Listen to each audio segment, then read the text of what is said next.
అస్మత్ శ్రీ గురుభ్యో నమ. శ్రీమతే రామానుజాయ నమ. ఈరోజు మంచి మాట. ఆతిథ్యం అంటే భోజనం పెట్టడం మాత్రమే కాదు. అదేమిటో తెలుసుకుందాము. ఆత్మీయంగా ఆదరించటం ఆతిథ్యంలోని ప్రధాన అంశం. ఇంటి ముందుకొచ్చి అర్థించిన ముష్టి వాళ్ళకు కూడా ఆహారం పెడతాం, కానీ అది ఆతిథ్యం కాదు. ఈ ప్రపంచంలో మనదంటూ ఏమీ లేదంటుంది యోగ వాసిష్టం. సకలము బ్రహ్మస్వరూపమే. ఇచ్చేవాడు పుచ్చుకునేవాడు రూపంలో భేదాలే తప్ప ఇద్దరిలోనూ ఒకే అంతర్యామి కొలువున్నాడు కదా. కనుక భేదం లేదు. ప్రపంచంలో చెట్ల కన్నా మించిన ఆతిథ్య ధర్మం చూపగలవారు ఉండరు. ఎవరో నాటుతారు, ఇంకెవరో నీరు పోస్తారు. అవి కాలంతో పాటు చెలిమి చేస్తూ ఎదిగి వృక్షాలవుతాయి, పువ్వులు పోస్తాయి, కాయలు కాస్తాయి, పక్షులకు ఆశ్రయం ఆహారం సమకూరుస్తాయి, బాటసారులకు నీడనిస్తాయి, చివరకు కట్టెలుగా మారి మనిషికి అక్కరకు వస్తాయి.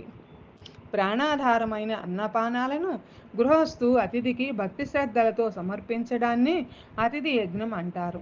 అంటే అతిథిని సంతృప్తి పరిస్తే యజ్ఞఫలం దక్కుతుందని అర్థం చేసుకోవాలి. అతిథి రూపంలో ఇంద్రుడు వచ్చి బీద గృహస్థు రంతిదేవుని పరీక్షించిన కథ సుప్రసిద్ధం. కుచేలుడికి కృష్ణుడు కేవలం స్నేహవాత్సల్యమే చూపలేదు, అనితర సాధ్యంగా ఆతిథ్యమిచ్చాడు. స్వయంగా పాదాలు కడిగాడు, తన అష్టదేవేరుల చేత సేవలు చేయించాడు, అష్టైశ్వర్యాలు అనుగ్రహించాడు.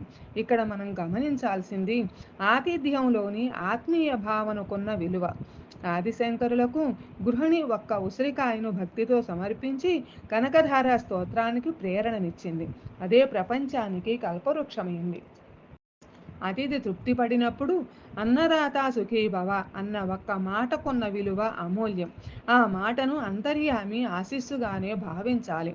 అతిథికి ఆకలి దాహం తీర్చగల ఆహార పానీయాలు సమకూర్చగలిగితే చాలు. అవి ఖరీదైనవా సామాన్యమైనవా అనే ప్రసక్తి తలెత్తదు.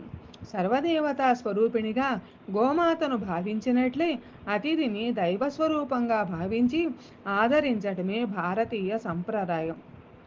అతిథికి కులమతాలతో జాతితో ఎలాంటి దుర్విచక్షణ చూపకూడదు. అప్పుడే అది అసలైన ఆతిథ్యం అవుతుంది. లోకా సమస్త సుఖినో భవంతు. సర్వే జన సుఖినో భవంతు.